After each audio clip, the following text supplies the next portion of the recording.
Yeah, I thought we had the game in hand for sure. And our inability with our guard play to handle pressure, up in the game with 1-and-1, 2-shot fouls, just take care of the ball, 10-second count, Ty Fagan, Austin Crowley a turnover. Just our inability for ball security to get shots at the goal.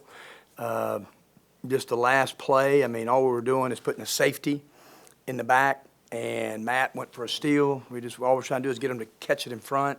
He went for a steal, and the guy got behind him and still made a half-court shot. But, so we had some breakdowns defensively, played well enough to win.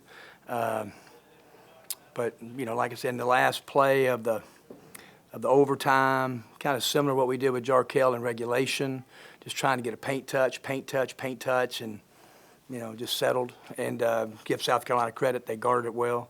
So tough loss.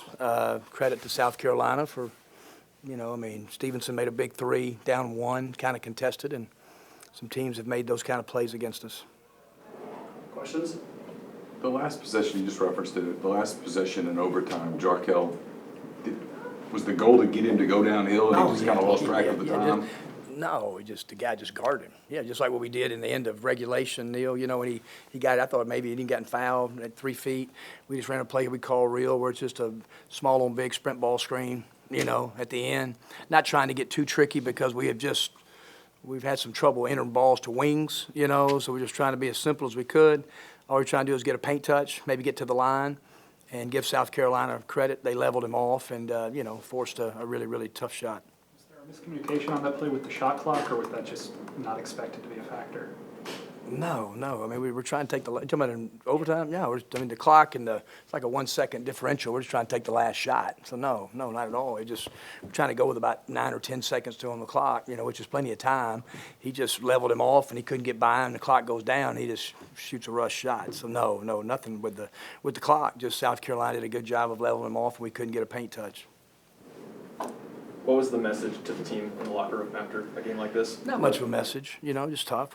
Some things that we just told you why we didn't win, I thought guard play late, and then our inability. We had 4 or 5 just breakdowns. I'm not gonna name any names, but really just breakdowns defensively, just schematically, and what we try to do. One time we went our 13 back to fist. One player thought we were in double fist, and he got back cut and laid it in. We got beat on an offensive tip in.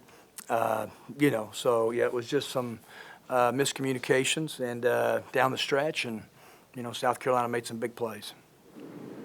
Closing first halves had kind of been a thing for y'all, an issue for y'all, but y'all managed to get ahead there at the end. What did you see positively out of those final minutes there? Yeah, it was a battle. I thought we missed some unbelievably good shots early in that game, just wide open, around the rim and then from 3. But we fought it and held them to 34% in the first half, so we thought that was good, and closed it out. And I thought, we got up 8 in the second half and had the game. We just had to have ball security and like I said, just, guard them the correct way, and we didn't do that. Was there anything specific Jarkel was dealing with tonight to come off the bench? Yeah, he didn't practice today. We didn't think he'd play in the game. So when we didn't start him, I didn't know if he'd play or not. So give him credit. It was a sickness, non-COVID, so he just felt awful all day and just said he would try it. So that's why we didn't start. He said he felt okay. Ty Fagan is really hobbling on a leg. He's been doing that for 2 weeks, and I don't know what's going to be his status later, so he's, we're just getting pretty thin, and got to keep fighting, take the day off tomorrow, and get back at it on Thursday and get ready for Georgia. When you lose on a buzzer beater like this, is there anything you have to say to stop the guys from getting deflated, or do they kind of understand that stuff like this happens? No, not really. It hurts. There's not much you can say in a locker room when a guy makes a half-court shot that, we're going to take tomorrow off and concentrate on academics, do all the rehab that you can do, have the best day you can possibly have tomorrow, and get ready. We'll watch it on Thursday morning, get ready for Georgia. So that's all you can do is just go next.